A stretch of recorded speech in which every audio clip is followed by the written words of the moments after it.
Okay, so if your coolant level sensor keeps triggering on your E36, it's probably just the fact that it's gone bad. It's 22-year-old car in my case. It might be even older in your case.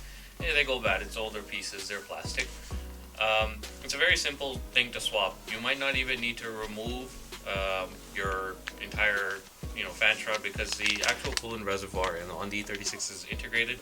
I have mine removed already. If you're interested in how to remove that, I have a video that we go over how to do the entire clutch fan delete kit, which describes exactly how to remove this whole fan shroud, including the reservoir and making sure it's empty.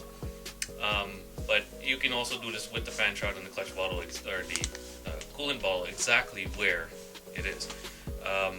Simple swap. We're going to do a quick changeover. I have a new one right here, which I ordered from SCP Euro. This is a Febby part, fairly cheap. You just need to basically unscrew it from the bottom right here. You need a fairly sizable wrench. I don't have a big enough wrench, so I'm using an open-ended adjustable wrench. It makes life a lot easier. You just gotta twist it off. That's about it. So hold the bottle so it doesn't crack, obviously, while you're doing this. You don't want to be twisting the whole bottle. Just make sure you hold that in place and then rotate it off.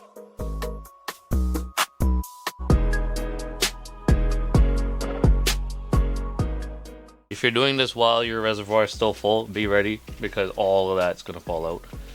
Oh, look at that. It's all gummed up.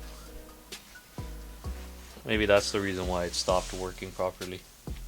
My coolant level sensor has been saying I have low coolant even though it's at full for a very long time.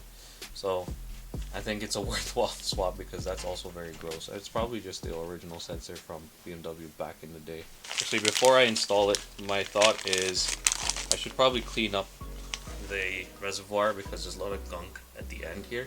So I'm going to give this a quick wipe down, clean it up nicely, because I don't want to gum up the new sensor by any means. Let me do that and I'll be right back.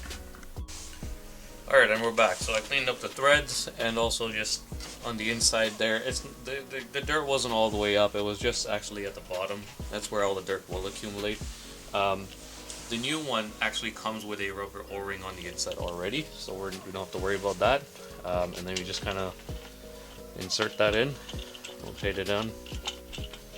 Make sure the plug, which is right here, it swivels separately from the actual the threads, so you can actually hold that in place. Make sure it's facing out so you can actually plug in your wire back into the sensor, and then tighten it up by hand. It is plastic, do not over tighten this. So my thought is I got it hand tight as much as possible.